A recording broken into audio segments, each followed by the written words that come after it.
ఈ ఈ vision document భవిష్యత్ తెలంగాణకు ఒక భగవద్గీత. ఈ తెలంగాణ రూపురేఖలు మారుస్తాయి. ఆడబిడ్డలు ఆనందంగా ఉన్న ఇంటి మహాలక్ష్మిని తరలిస్తుంది. అందుకే రాష్ట్రంలో 1 కోటి మంది ఆడబిడ్డలు పోలీసులు చేయాలన్న సంకల్పంతో ప్రభుత్వం అనేక కార్యక్రమాలు చేపట్టింది. ఉచిత ప్రయాణం 500 రూపాయలకి వంట గ్యాస్ సరఫరా, 200 యూనిట్లు ఉచిత విద్యుత్ సరఫరా, ఇందులమ్మ ఇల్లు వంటి పథకాలతో పాటు సంపన్నులతో సమానంగా తెలంగాణ మహిళలతో విద్యుత్ ప్లాంట్ కూడా ఏర్పాటు చేయించాలని ప్రభుత్వం నిర్ణయించింది. మహిళలు పెట్రోల్ బంకులు నిర్వహణ, మహిళా శక్తి క్యాంటీన్లో నిర్వహణ చేపట్టారు.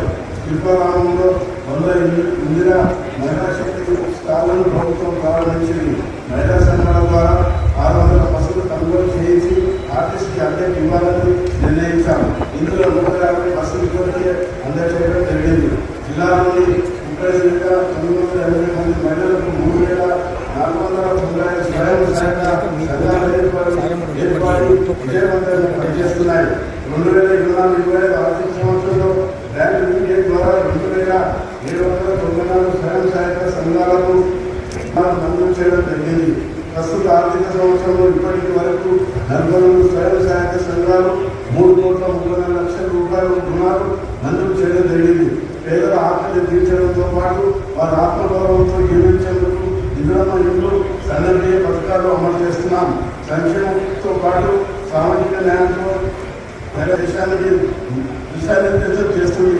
దేశంలో ఎస్సీ వర్గీకరణ చేసిన తొలి రాష్ట్రం తెలంగాణ. పారదర్శకంగా కులగణన నిర్వహించి బీసీలకు 42% రిజర్వేషన్ ఇవ్వాలని ప్రభుత్వం నిర్ణయించింది. ప్రజా ప్రభుత్వం నిజమైన నిర్మాతలు వారి భవిష్యత్తుకు గ్యారెంటీ ఇస్తూ యువత ఉపాధి ఉద్యోగ కల్పన లక్ష్యంగా ప్రభుత్వం పనిచేస్తుంది. మొదటి ఏడాదిలోనే ఈ రాష్ట్రంలో 60,000 ప్రభుత్వ ఉద్యోగాలు భర్తీ చేయడం జరిగింది.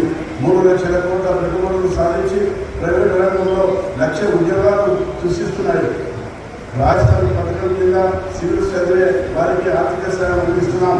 తెలంగాణ స్టేట్ మార్చాలని లక్ష్యం పెట్టుకున్నాం. నిరుపేదలకు నియోజకవర్గానికి 3,500 చొప్పున ఇందులో ఇళ్ల నిర్మాణం రాష్ట్ర మొత్తంలో 4,50,000 ఇందులో ఇల్లు నిర్మాణ లక్ష్యంగా కాక ఇప్పటికే గృహ నిర్మాణ ప్రారంభం మరియు నిర్మాణ దశలను బట్టి లబ్ధిదారుల ఖాతాలో నగదు జమ చేయడం జరిగింది. రాష్ట్రంగా తెలంగాణ అవతరించి నేటికి 11 సంవత్సరాలు పూర్తి చేసుకొని 12వ సంవత్సరంలో అడుగు పెడుతున్న సందర్భంగా జిల్లా ప్రజానీకానికి నా హృదయపూర్వక శుభాకాంక్షలు. రాష్ట్ర సాధన కోసం ప్రాణత్యాగం చేసిన అమరులకు ఘన నివాళులు అర్పిస్తున్నాను.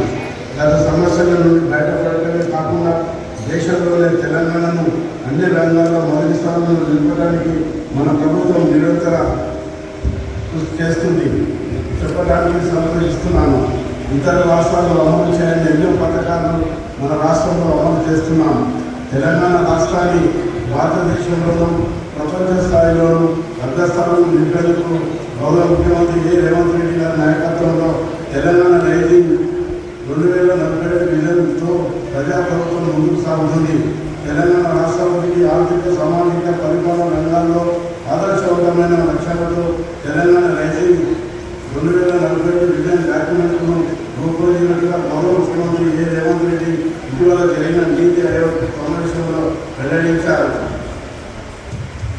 2047 విజన్లో 4 కీలక అంశాలు ఉన్నాయి. పేదల సంక్షేమం, సమగ్ర పాలసీల రూపకల్పన, ప్రపంచ స్థాయి ఐటీ డెవలప్మెంట్, పారదర్శక సుపాన లక్ష్యాలకు ప్రారంభిస్తున్నాం.